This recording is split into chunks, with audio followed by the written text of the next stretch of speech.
Vitamine C. La vitamine C ou acide ascorbique compte parmi les vitamines hydrosolubles, solubles dans l'eau. Elle doit son nom à la maladie qu'elle prévient, le scorbut. Une affection autrefois fréquente chez les marins, qui n'avaient pas accès aux végétaux frais au cours de leur longue expédition. Rôle dans l'organisme. La vitamine C a une action antioxydante, en synergie avec la vitamine E, le bêta-carotène, le sélénium et le zinc. Elle piège l'excédent de radicaux libres présents dans l'organisme, qui accélère le vieillissement cellulaire. À ce titre, elle contribue à la prévention des maladies cardiovasculaires, de certains cancers, de la cataracte et des maladies neurodégénératives. Elle est essentielle aux défenses immunitaires, intervenant dans le renouvellement et le fonctionnement de certains globules blancs. Elle est particulièrement concentrée dans ces cellules. Elle contribue à la production de neuromédiateurs appelés dopamine et noradrénaline, du collagène, une protéine de soutien présente dans la peau et dans les os, dont elle constitue la trame, et de la carnitine, qui permet aux cellules d'utiliser les graisses à des fins énergétiques.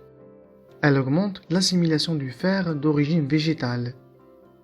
Les indications médicales de la vitamine C.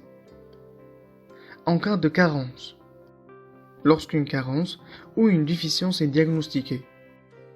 Un apport d'au moins 50 à 100 mg de vitamine C par jour permet de restaurer des concentrations normales dans les globules blancs et le sang. Contre le rhume.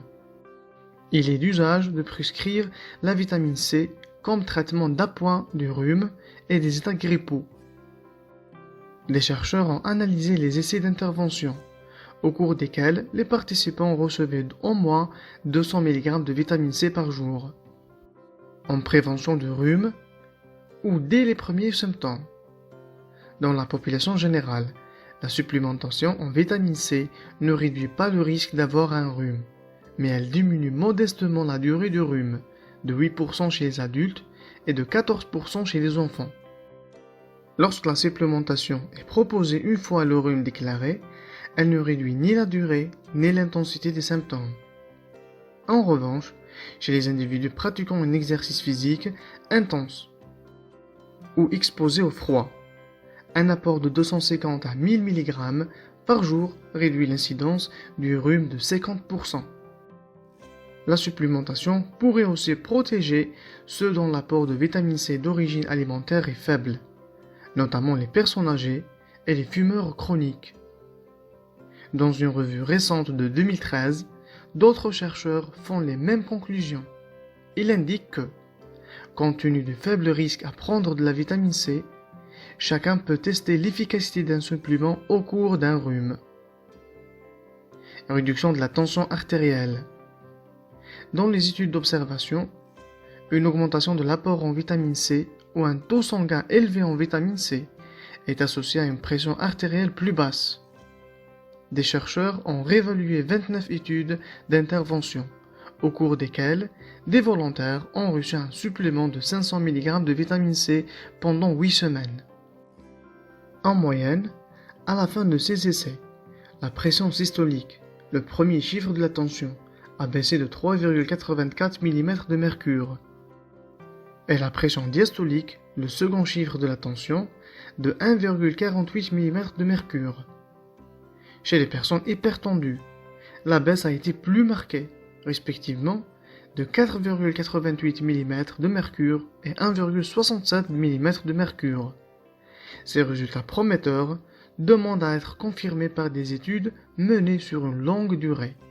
Prévention du déclin des facultés intellectuelles chez les personnes âgées.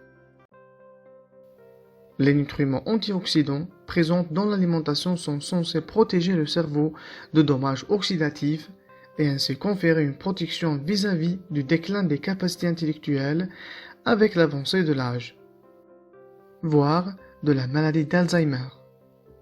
Des chercheurs se sont intéressés aux études qui explorent le lien entre statut de l'organisme en vitamine C et le déclin cognitif. Ils concluent que le maintien d'un niveau sanguin optimal en vitamine C peut avoir un effet protecteur. Toutefois, il indique que la prévention des déficiences par des apports alimentaires adéquats est sans doute plus efficace que la supplémentation en vitamine C à forte dose. La vitamine C est utilisée aussi dans la prévention des maladies cardiovasculaires. Beaucoup d'études épidémiologiques suggèrent qu'une consommation élevée de fruits et légumes réduit le risque de maladies cardiovasculaires. La vitamine C est utilisée aussi dans la prévention des cancers. Les études épidémiologiques suggèrent qu'une forte consommation de fruits et légumes réduit le risque de cancer. Utilisée aussi dans la prévention de la cataracte. Les références nutritionnelles, apports nutritionnels conseillés en milligrammes par jour. Pour le nourrisson, 50 mg. Enfants de 1 à 3 ans, 60 mg. Les enfants de 4 à 6 ans, 75 mg. Enfants de 7 à 9 ans, 90 mg. Enfants de 10 à 12 ans, 100 mg. Adolescents à partir de 13 ans et adultes, 110 mg. Pour les femmes enceintes, 120 mg. Les femmes allaitantes, 130 mg. Les personnes âgées, 120 mg. Les fumeurs, 130 à 140 mg. Les besoins sont plus élevés chez les personnes âgées, en raison de l'augmentation des réactions d'oxydation avec l'avancée en âge. De même, chez les fumeurs, le stress oxydatif est plus important, lié à certains composants de la fumée. Pour les sportifs, qui s'entraînent plus de 3 heures par semaine, un apport supplémentaire de 50 à 100 mg par jour est recommandé, de façon à neutraliser les radicaux libres toxiques produits par le travail musculaire. À savoir, les apports nutritionnels conseillés pourraient être revus à la hausse dans les années à venir. À la dose de 200 mg par jour chez l'adulte, la vitamine C permettrait, au-delà de ses effets habituels, de réduire la tension artérielle, le dysfonctionnement des vaisseaux sanguins, l'inflammation chronique qui accompagne l'obésité et le diabète de type 2, l'infection de l'estomac à Helicobacter pylori, source alimentaire de la vitamine C. La vitamine C se trouve uniquement dans les fruits, les légumes, châtaignes et les pommes de terre, cassis, kiwis, fraises, agrumes, poivrons, choux, épinards en sont particulièrement riches. À moins d'être enrichis, les jus contiennent toujours un peu moins de vitamine C que les fruits ou légumes dont ils proviennent.